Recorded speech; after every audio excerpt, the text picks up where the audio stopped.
Welcome to Nether Glide Jewish Ministries, where we teach the Bible from a Jewish historical, cultural, and linguistic perspective. My name is Daniel Goldstein, and today I'll be teaching on Daniel chapter 9. This is part 2, and the title of this teaching is The Messiah and the 70 Weeks.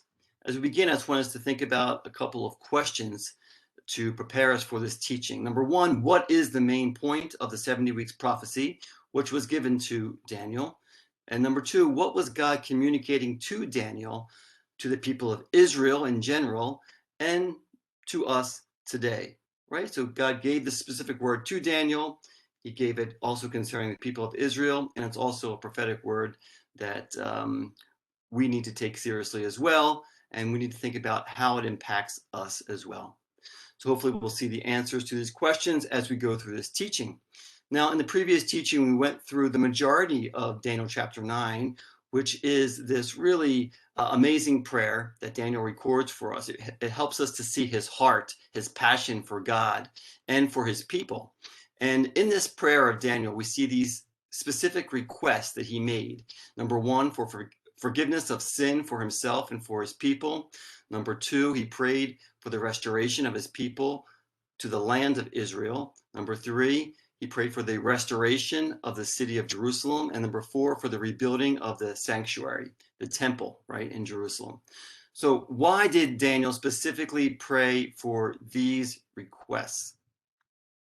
Daniel actually tells us in the beginning of this chapter, in verse 2, he says, I, Daniel, observed in the books the number of the years which was revealed as the word of the Lord to Jeremiah the prophet for the completion of the desolations of Jerusalem, namely 70 years. So Daniel was simply praying into God's word from what he read in the books of the prophet Jeremiah, right? So Jeremiah received a word from the Lord, recorded it, and Daniel read these words. So what was that word that Daniel read in the book of Jeremiah?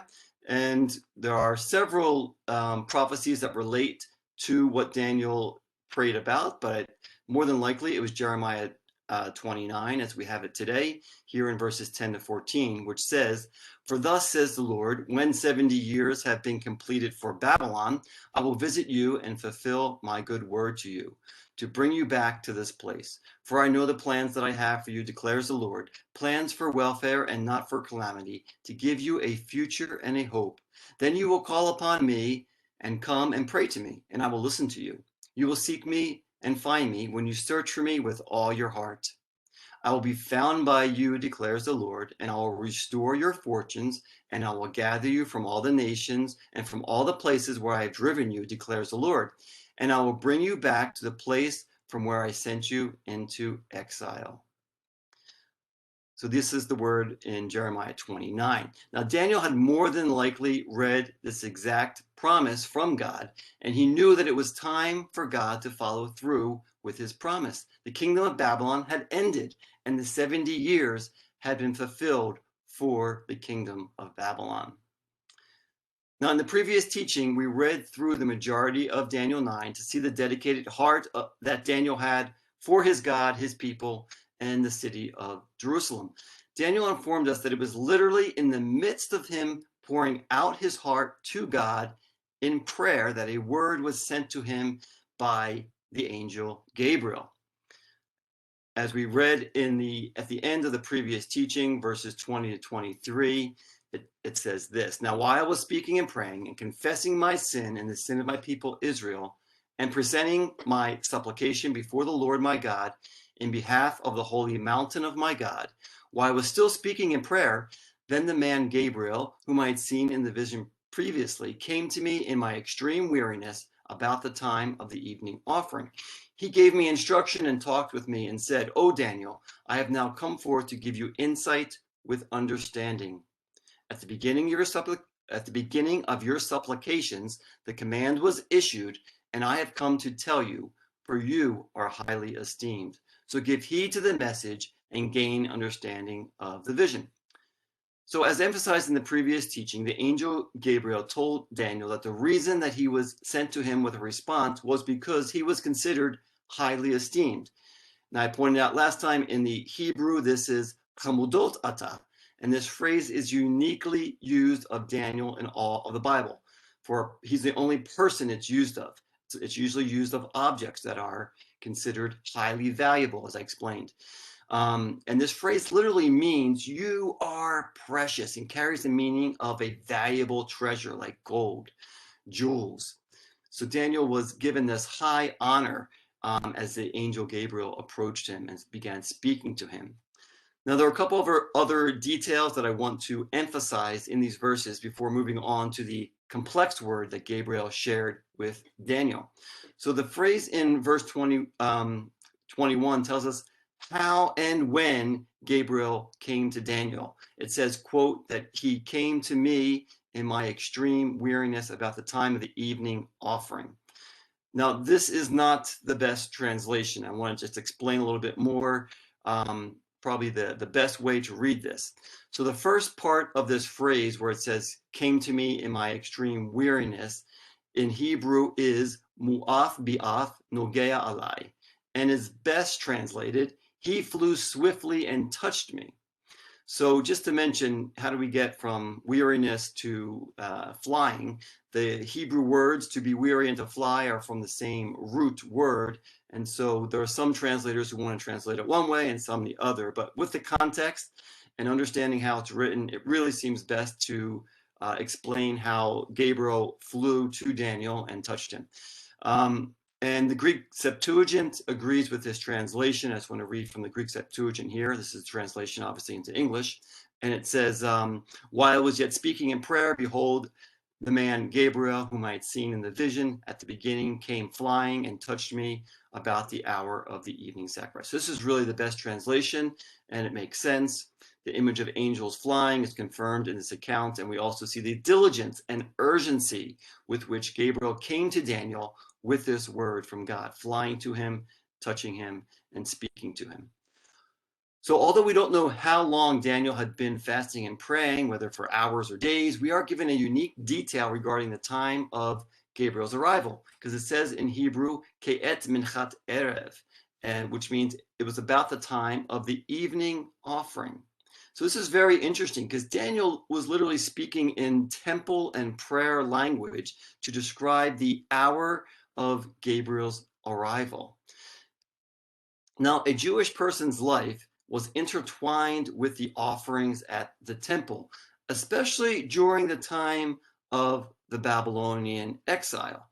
Now, I say that because there was no temple in Jerusalem during those years, nor were there offerings.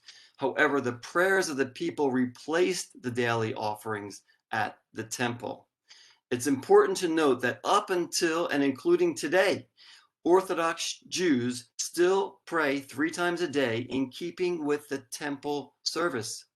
There has not been a temple in Jerusalem for 2,000 years, but it's remembering those offerings and it's worshiping God at those specific times. So this principle in Jewish life, which is centered on the temple sacrifices and offerings, again confirms the understanding of the continual sacrifice at the temple every evening and morning, which we saw in Daniel 8, right? So that's why it makes the most contextual sense to understand the evening and morning time frame in Daniel 8 to referring to the temple sacrifices. The concept of the evening and morning daily sacrifice were embedded in the Jewish heart and mind of Daniel's day, just as it is today in the life of the Orthodox Jew. So again, understanding the context and culture and how Daniel spoke of that when Gabriel came to him. So we're going to continue in Daniel 9 in this teaching with the final 4 verses. And we read here the specific word that Gabriel communicated to Daniel, and it is this prophecy of the 70 weeks. Now, in many ways, these 4 verses comprise one of the most comprehensive and significant prophecies in the Bible. So let's begin here in verse 24. Where Gabriel said to Daniel, 70 weeks have been decreed for your people and your holy city to finish their transgression, to make an end of sin, to make atonement for iniquity, to bring in everlasting righteousness, to seal up vision and prophecy, and to anoint the most holy place. We're going to actually look at this kind of line by line, but I just want you to note the different verbs that Gabriel used here and the 6 different phrases that are highlighted. Now, this was not exactly the response that Daniel was expecting when he set his face to pray to the Lord for his people in the city of Jerusalem. Daniel was asking God to forgive him and his people and to fulfill the promise that God made to them to bring them back to the land and to restore it. We know that God began to fulfill his promise through the decree of Cyrus to return the Jewish people to their land and rebuild the temple in Jerusalem. However, God was giving Daniel a prophecy that went far beyond his expectations, as we will discover in this prophecy of the 70 weeks. Now, this phrase 70 weeks in Hebrew is Shavuim Shiv'im. Now, these 2 words in Hebrew are spelled identically, but they are pronounced differently because of the vowels or the vowel pointing. Both of these words come from the root word sheva, which means 7. To say that this phrase is unique is a great understatement. I'm going to explain it a little bit more here. So the regular way to write the plural form for the word week, right, so like 7 days, is Shavuot, as in the festival of weeks, or what we sometimes call in English Pentecost, right? So we see here in Deuteronomy 16:9, where it says, you shall count 7 weeks for yourself. You shall begin to count 7 weeks from the time you begin to put the sickle to the standing grain. This is talking about counting the 7 weeks from the week of Passover to Pentecost. That's why you call it weeks, because there's 7 weeks in there. So here you see how the word weeks here in the Hebrew, it's Shavuot. And that's the normal spelling. However, in Daniel 9:24, it's spelled Shavuim. Now, there's no real explanation for this exception, although we actually see something similar in Daniel 10. I'll point this out quickly. In verse 2 of Daniel 10, it says, in those days, I, Daniel, had been mourning for 3 entire weeks. Now, here it says, this phrase 3 entire weeks in Hebrew is Shlosha Shavuim Yamim. And literally it says 3 weeks of days. And this phrase is repeated again, actually, in verse 3 of chapter 10. Now, this statement is obviously emphasizing that it was 3 full weeks, right? Because it includes the days, 3 weeks of days, including all 21 days of 3 weeks. So again, just helping to see how Daniel used this phrase, or it was used in these 2 chapters. So the uniqueness of the phrase Shavuim Shev'im is most likely written in this way to express its unique manner of counting time, because it's literally saying 70 weeks, right? 77s. So the 70 weeks is commonly understood by both Jewish and Christian scholars alike as the 70 weeks of years, meaning 70 times 7 for a total of 490 years. This is also confirmed by the context of Daniel 9:24-27, as we'll see as we go through this. So why are the 70 weeks written in this cryptic manner? It's important to understand, it's important to see how the context of Daniel's prayer ties together with the response that he received. So first of all, Daniel was praying for understanding into the end of the 70 years of punishment for his people and the city of Jerusalem. And he was answered with 70 weeks that were yet future at that time. So it's the same kind of wording, right? The 70 years, and then we're talking about these 70 weeks. Now, often in the Bible, we see that the number 7, or some form of it, is used in a meaningful way. And I just want to give you several examples of how we see the word 7, the number 7, in the Bible. First and foremost, in creation week, right? In the creation account, we have the 7 days of creation, right? And it's from this 7-day cycle that everyone around the world lives in this cycle of the week, the 7-day period. The Sabbath day is the 7th day. The first and last biblical festivals, Passover and Sukkot, the Feast of Booths, right, tabernacles, are 7-day festivals. The festival of Shavuot, Pentecost, is determined by counting 7 full weeks from the Sabbath during Passover week. In the law, every 7th year was to be a sabbatical year, a year of liberty. There was also the year of Jubilee, which was determined by counting 7 sets of 7 years and then declaring the year of Jubilee, the 50th year. The number 70 is also significant, as God told Moses to choose 70 elders over the people of Israel. And we obviously see it here in Daniel 9 with the 70 years as well. Now, in the law, we also read about the curses that would come upon the nation of Israel in their disobedience to God's covenant, right? So we have the whole blessings and curses that are in the law. And in Leviticus 26, verse 21, we read this: if then you act with hostility against me, against God, right, and are unwilling to obey me, I will increase the plague on you 7 times according to your sins. So this threat of increasing the plague against the Israelites 7 times for their stubbornness and sin is repeated 4 times in this chapter. So 4 times it says, if you don't listen, I'm going to increase the plague 7 times, and then 7 times more, and then 7 times more. So again, it's the number 7 as we see it. The number 7 plays a significant part in biblical counting, as well as the number 70, 7 times 10, right? In studying this specific prophecy regarding the 70 weeks, it's best to understand them as the 77s of years, as this is the meaning behind the word. So we see 70 times 7 equals 490, right? So instead of the word weeks, it's actually we're seeing the word sevens, right? So 77s. So what would happen during these 490 prophetic years? Now, a breakdown of the 490 years is detailed in verses 25 to 27. However, first we are given a unique list of 6 goals or purposes to be achieved for both the people of Israel and Jerusalem in verse 24. We have already read this, right? But we see how there are these purposes which are given, which will be fulfilled in these 70 weeks, right? And now I'm just going to detail them once again. It says, number 1, to shut up transgression. Number 2, to make an end of sin. Number 3, to atone for sin. Number 4, to bring everlasting righteousness. Number 5, to seal up vision and prophecy. And number 6, to anoint the Holy of Holies.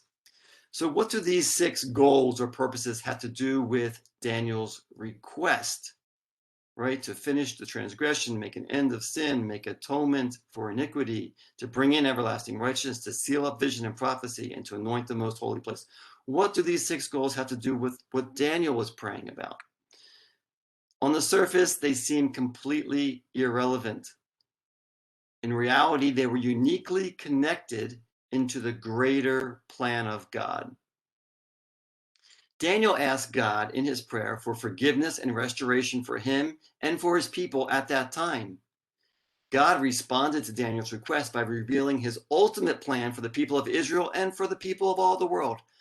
Daniel requested forgiveness for the past sins of his people. God revealed to Daniel how sin would be completely abolished. Daniel requested restoration of his people to the land and for Jerusalem to be rebuilt.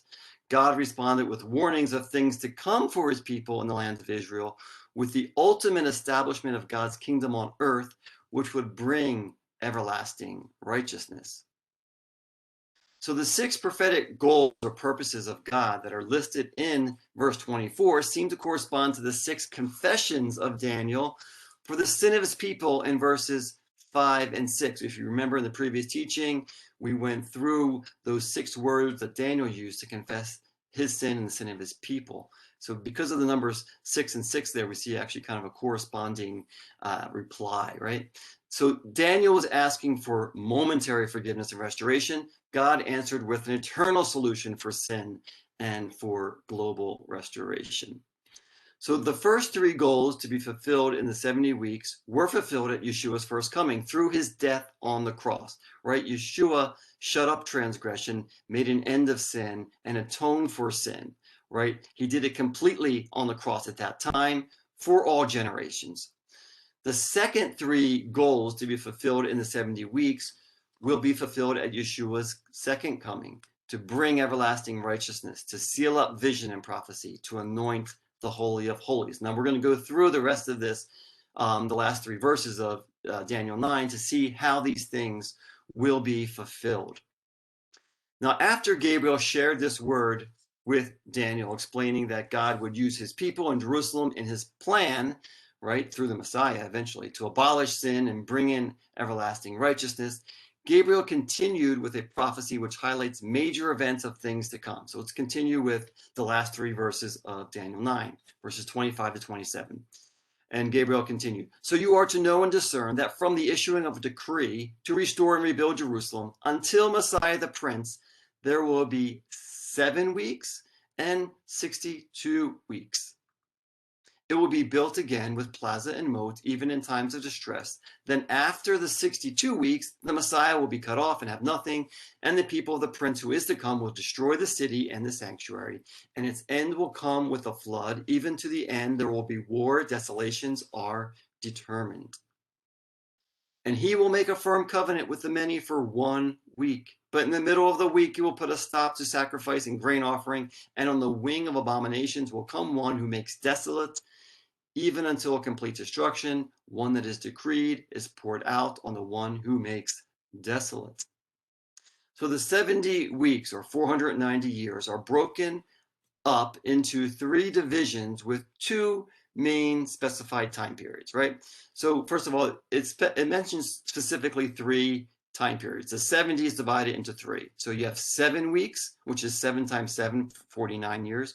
You have 62 weeks, 62 times 7, which is 434 years. And then you have the 1 week, which is 7 years, right? So it's 7 sevens, 62 sevens, and 1 7.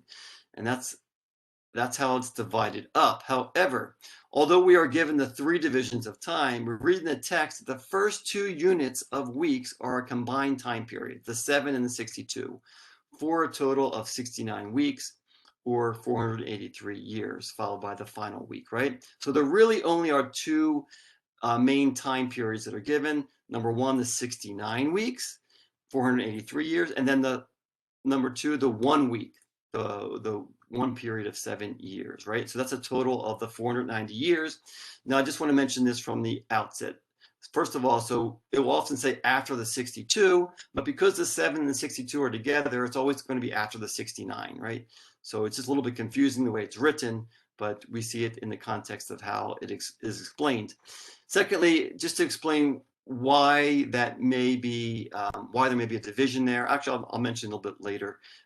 We don't know exactly, but I'll give one reason it's possible. Okay, so let's go forward. So what would occur at these different intervals of time, mainly these 2 time periods, right? So it's explained here in verse 25. It says, from the issuing of the decree to restore and rebuild Jerusalem until Messiah the Prince. There will be 7 weeks and 62 weeks, right? 69 weeks. Okay, so there are 2 clear events which would occur at the beginning and the end of these 69 weeks, right? You have the issuing of a decree to restore and rebuild Jerusalem, and then until Messiah the Prince. So these are the 2 main events that bookend, right? The 69 weeks. So these 2 events are the markers for the beginning and the end of the 69 weeks. Then we read what follows in verse 26. Then after the 62 weeks, right, which are really 69, and then after the 62 weeks, the Messiah will be cut off and have nothing, and the people of the prince who is to come will destroy the city and the sanctuary, and its end will come with a flood. Even to the end, there will be war. Desolations are determined. So we see this, what happens at the end of these 69 weeks, and then there seems to be kind of a unspecified time. So the phrase then after the 62 weeks includes the 7 weeks, as we've already said, since they were listed first and were combined with the 62 weeks. Therefore, it's really after the 69 weeks. Just want to repeat this again and again so there's no confusion. So it says that 3 things will happen, right? The Messiah will be cut off and have nothing, number 1. Number 2, the people of the prince to come will destroy the city and the sanctuary. And number 3, there will be war until the end, together with desolations for an undetermined amount of time. So it literally just says that after the 69 weeks, these things would happen. The Messiah will be cut off, the people, the prince to come will destroy the city and the sanctuary, and there would be war until the end. So we then read the following concluding events in verse 27, and it says, and he will make a firm covenant with the many for 1 week, but in the middle of the week, he will put a stop to sacrificing grain offering, and on the wing of abominations will come one who makes desolate, even until complete destruction. One that is decreed is poured out on the one who makes desolate. So in this concluding verse, we read about the final 1 week, the events of the final 7 years. And it says that this one, whoever it is, it doesn't specify who this is, it just says someone will do it. He will make firm a covenant or strengthen or confirm a covenant with many for 1 week, a period of 7 years. In the middle of these 7 years, at the 3.5-year mark, he will put a stop to sacrifices and grain offerings. Number 3, this one will make desolate by means of abominations, making a complete desolation. Just to say this wording is difficult, but it speaks clearly of the abomination of desolation. We'll look at that more in chapters 11 and 12 because it is repeated there, and we'll talk more about the abomination of desolation at that time. But this is also a clear indicator of the time frame of when this final week will happen. So how does this 70-week prophecy work out in reality? So again, it's important to understand the meaning of each week representing the 7 years. So we have a total of these 490 prophetic years, the 70 weeks. Again, the 483 prophetic years, which are the 69 weeks. We have this gap of undetermined time. And then the final 7 prophetic years, which are 1 week. So how do we best understand these prophetic years? How many days and months are in a year? How were years calculated in the Bible? So this is kind of an important historical and cultural point that we need to just to explain so we have a proper understanding. And just to give you a little warning here, I'm going to get into mathematics a bit. There's a great deal of biblical mathematics in this teaching. And for the next 10 or 15 minutes, if math is not your strong point, bear with me. I personally enjoy it, but will hopefully make sense of these numbers. Now, it's important just to understand historically that many cultures around the world understood a year in terms of a 360-day period of 12 months consisting of 30 days each with an occasional leap year. Now, the following is a quote from Harold Hoehner, who is an expert on biblical and ancient chronology, and he explains it this way. Quote, with modern astronomy, one can reckon a year very precisely as being 365.24219879 days, or 365 days, 5 hours, 48 minutes, and 45.975 seconds. However, in ancient times, various systems were used. When one investigates the calendars of ancient India, Persia, Babylonia, and Assyria, Egypt, Central and South America, and China, it's interesting to notice that they uniformly had 12 30-day months. A few had 18 20-day months, but the same calculations, making a total of 360 days for the year, and they had various methods of intercalating days so that the year would come out correctly. Although it may be strange to present-day thinking, it was common in those days to think of a 360-day year. So that's just using ancient resources and seeing how different cultures would count those days. So the historical understanding of a 360-day year, which was made up of 12 months and consisting of 30 days each, is also verified in the Bible by piecing together scriptures from the Old and New Testaments in connection to the final 7 years, which are divided into the 2 halves of 3.5 years each, right? So the second half of the 7 years is the time of the Great Tribulation, which is clearly spoken of in Daniel 9:27 by means of the 7-year period and the 3.5 years, the second half of that 7-year period. The 3.5 years of the Great Tribulation, which is mentioned in Daniel 9, is first mentioned in Daniel 7 regarding the reign of Little Horn, who is clearly the Antichrist in the end times, right? We see here in Daniel 7:25, he will speak out against the Most High and will wear down the saints of the Highest One, and he will intend to make alterations in times and in law, and they will be given into his hand for a time, times, and half a time, right? This is speaking of the little horn, the reign of the little horn, and how he's connected to the Antichrist in the end times. So we've already studied this in detail in the teachings in Daniel 7, but it's important again to understand this phrase, time, times, and half a time, right? That represents a year, 2 years, and a half a year. So this is the consistent 3.5 years of the Great Tribulation. It's also mentioned in Daniel 12:7, and we also see it here in the book of Revelation. So let's just read this verse here in Revelation 12:14. But the 2 wings of the great eagle were given to the woman so that she could fly into the wilderness to her place where she was nourished for a time and times and half a time from the presence of the serpent. So we see how both in the Old and New Testaments, we see this phraseology of time, times, and half a time, referring to the 3.5 years of the Great Tribulation. We also read other ways of calculating the 3.5 years of the Great Tribulation of the New Testament. So here in Revelation 11, verses 2 and 3, we see two different ways of calculating the same 3.5 year period, right? As 42 months and 1,260 days. We don't need to read the verses, we've read them before. But these verses clearly speak of the 3.5 years of the Great Tribulation as both 1,260 days and 42 months. The 3.5 years of the Great Tribulation, which are written poetically as time, times, and half a time, or in the middle of the week, right, in the middle of the 7 years in Daniel 9, are calculated as 1,260 days and 42 months. And this gives us the precision, right? The 1,260 days divided by 42 months gives us exactly 30 days per month, right? So 1,260 divided by 42 equals 30 days. So they are all stating the same thing by referring to the same time period of the second half of the final 7 years.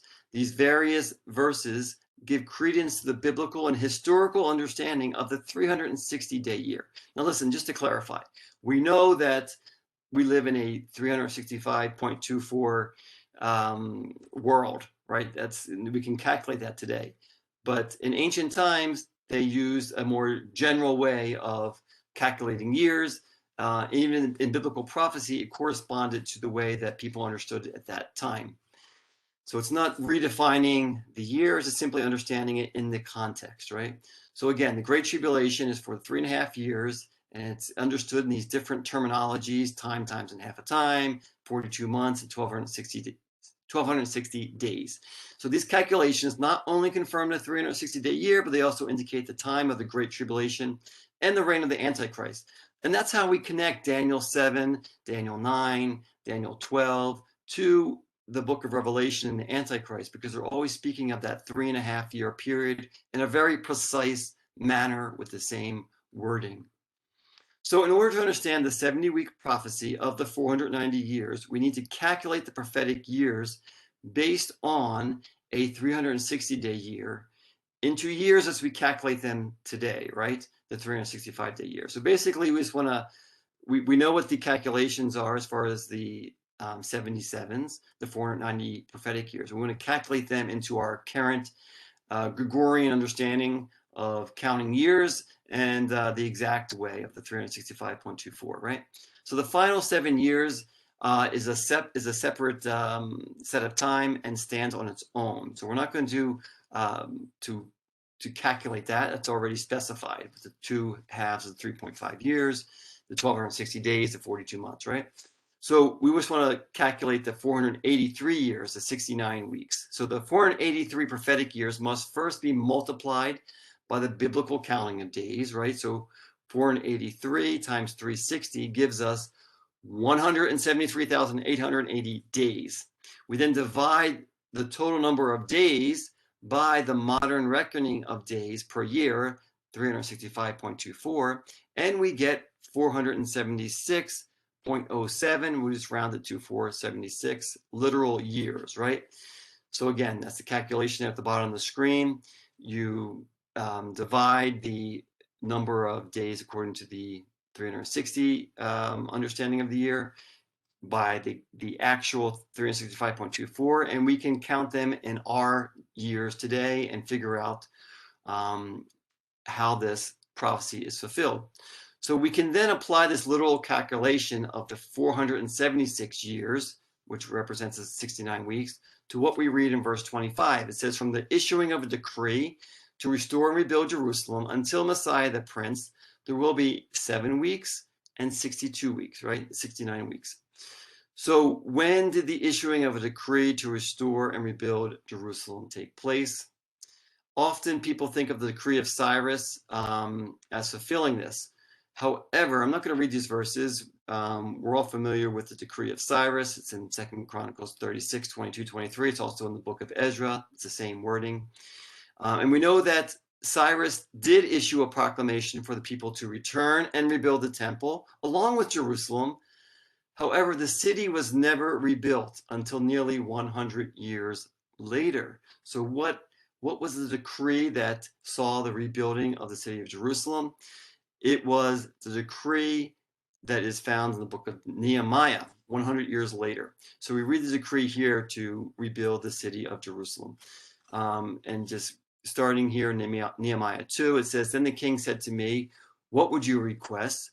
And so I prayed," meaning Nehemiah, "to the God of heaven. I said to the king, 'If it please the king, and if your servant has found favor before you, send me to Judah, to the city of my father's tombs, that I may rebuild it.' Then the king said to me, the queen sitting beside him, 'How long will your journey be, and when will you return?' So it pleased the king to send me, and I gave him a definite time. And I said to the king, 'If it please the king, let letters be given me for the governors of the provinces beyond the river, that they may allow me to pass through until I come to Judah, and a letter to Asaph, the keeper of the king's forest, that he may give me timber to make beams for the gates of the fortress which is by the temple, for the wall of the city, and for the house to which I will go.' And the king granted them to me, because the good hand of my God was on me." So here we see the fulfillment. So the issuing of decree to restore and rebuild Jerusalem took place in 444 BCE. Just to mention, some think it's 445. Either way, we know the about time there, the approximate time. So, and this was issued by King Artaxerxes at the request of Nehemiah. It's clearly documented in the book of Nehemiah. And since we are going from BCE to CE, the current era, we simply need to subtract 444 from 476, and we're left with the 32 years in the common era, right? So according to this calculation, something significant would happen, right? 476 years after the decree to restore and rebuild Jerusalem, and it brings us to the year 32 AD or CE. And what would happen, as we read in Daniel 9:26, and after the 62 weeks, the Messiah will be cut off and have nothing. And the people of the prince who is to come will destroy the city and the sanctuary, and its end will come with a flood. Even to the end, there will be war. Desolations are determined. So we see clearly what would happen after this time period. The Messiah will be cut off and the city will be destroyed. So in summary, after the designated time period of the 69 weeks or 476 literal years, the following would occur. The Messiah would be cut off and have nothing. The people of the prince who is to come will destroy the city and the sanctuary, and there will be war until the end, together with desolations for an undetermined amount of time. Now, it's challenging to know the exact year that Yeshua was crucified. However, it was certainly within this time frame of 31 to 33 AD. That's generally how we understand when he was crucified. So it fits perfectly into this window of the Messiah's existence and his being crucified at that time. We also know that in 70 CE, about 38 years later, the Roman Empire, who is the people of the prince who is to come, destroyed the city of Jerusalem as well as the temple. So these items were perfectly fulfilled according to this prophecy. It just says after the 62 years, right? After the 62 weeks, which is after that time period. So the continuing wars and desolation seem to refer to the time period that we have been living in for the past 2,000 years, as Yeshua confirmed in Matthew 24:6. You will be hearing of wars and rumors of wars. See that you are not frightened, for those things must take place, but that is not yet the end. So the 476 years of the 69 weeks was clearly fulfilled in the history past. Now, before I go on to the final 7 years of the 1 week, which is yet to be fulfilled, let me just mention, I asked earlier, why is there this division of the first 49 years and then the final, right, 434. So separating the 7 weeks from the 62 weeks. And one understanding, which could be true, is that during those first 49 years was when Nehemiah and the others were rebuilding the city. and that it may have taken them that long to really rebuild Jerusalem. We know they rebuilt the wall, as recorded in Nehemiah, fairly quickly, but the rest of the city, as it says in Nehemiah, was still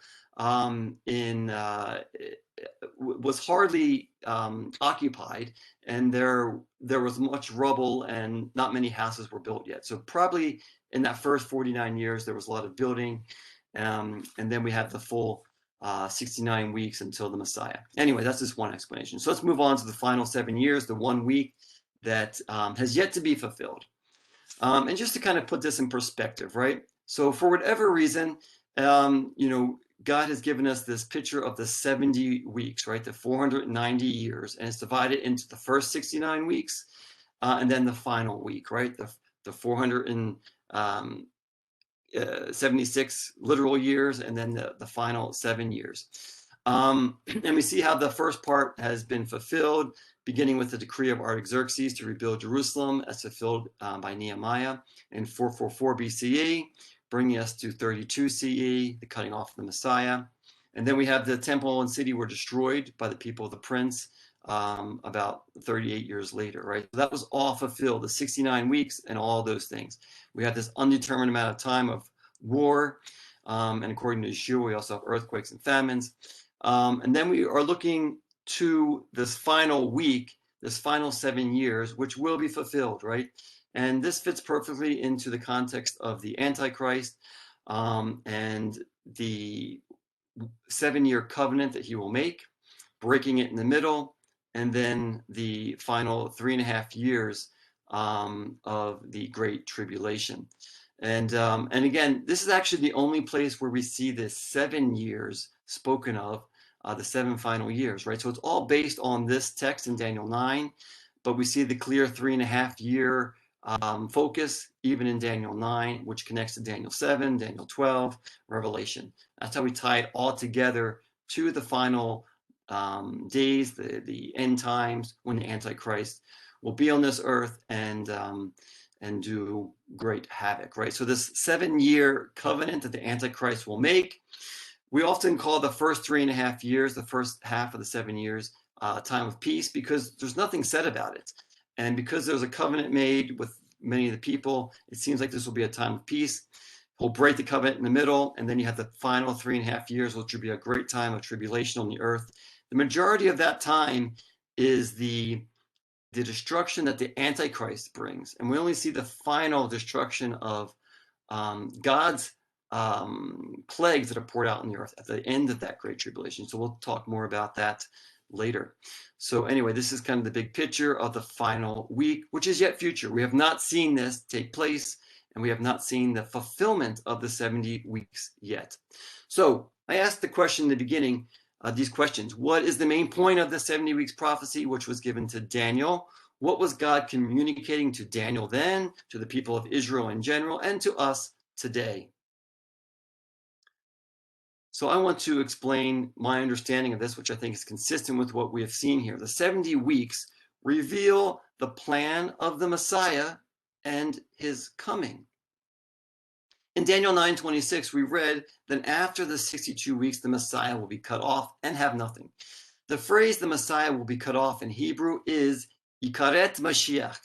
The word Mashiach means anointed one, and could refer to a priest, a king, or the expected Messiah. Because of the unique manner in which this anointed one, this Messiah, Mashiach, is emphasized in this prophecy, the long-awaited Messiah best fits the context. And we also see how it fits into history, right? Now, the Hebrew word lekaret means to cut down, to eliminate, to kill, but it also means to make a covenant. And I want to explain that a little bit because it's important. So the context of Daniel 9:26 clearly speaks of a cutting off of Messiah's life, and it's qualified with the phrase ve'ein lo in Hebrew, and it says, and he will have nothing, right? So his life was cut off. In Isaiah 53, we read how it is prophesied that the Messiah will be cut off while using a different Hebrew word. So the same meaning, but it's a different Hebrew word here in Isaiah 53:8. We're all familiar with Isaiah 53, which is clearly speaking of the Messiah. And it says this, by oppression and judgment he was taken away. And as for his generation, who considered that he was cut off out of the land of the living for the transgression of my people, to whom the stroke was due. So here the Hebrew word for cut off is nigzar, right? Same meaning though, to be cut off, and we see how it's used as well to describe how the life of the Messiah was taken away. Now we also know that the Messiah was resurrected, but we're focusing on the cutting off of the Messiah, right? So the Messiah would be cut off, but at the same time, he'd be making a covenant through his death. Now we know this to be true, but I want you to see the significance of this word, right? Because the same Hebrew word, lekaret, that is used in Daniel 9:26 of the cutting off the Messiah, is used in Jeremiah 31:31 in the making of a covenant, which is the new covenant. So here we read in Jeremiah 31:31, behold, days are coming, declares the Lord, when I will make a new covenant with the house of Israel and with the house of Judah. So we read here in Hebrew, Vekareti Brit Chadashah.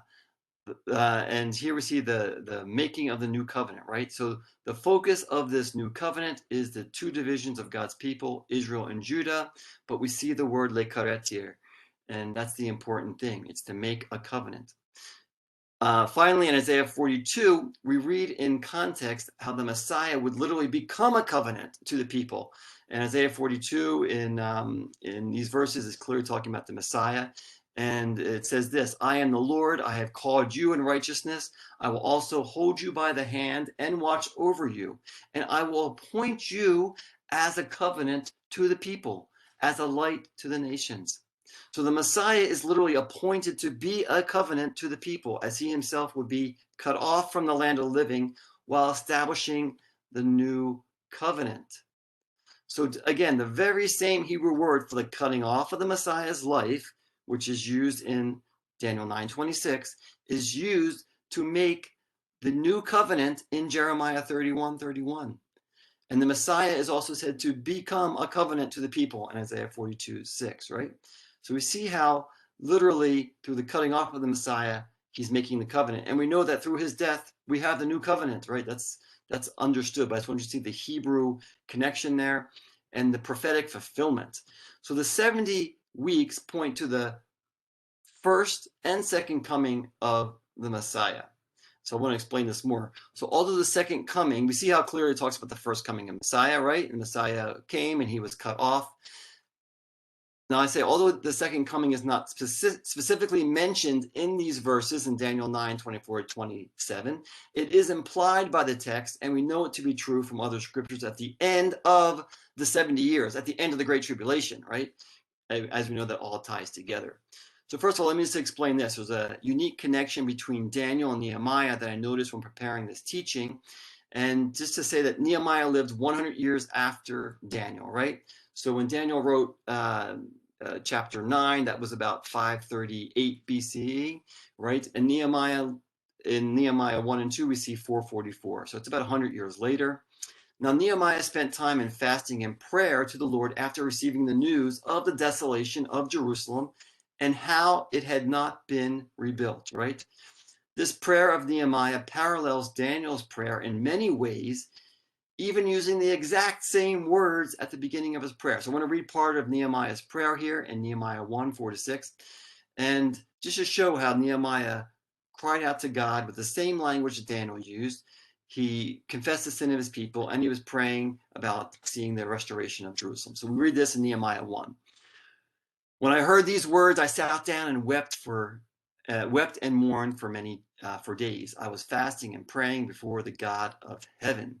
I said, I beseech you, O Lord God of heaven, the great and awesome God who preserves the covenant and loving kindness for those who love him and keep his commandments.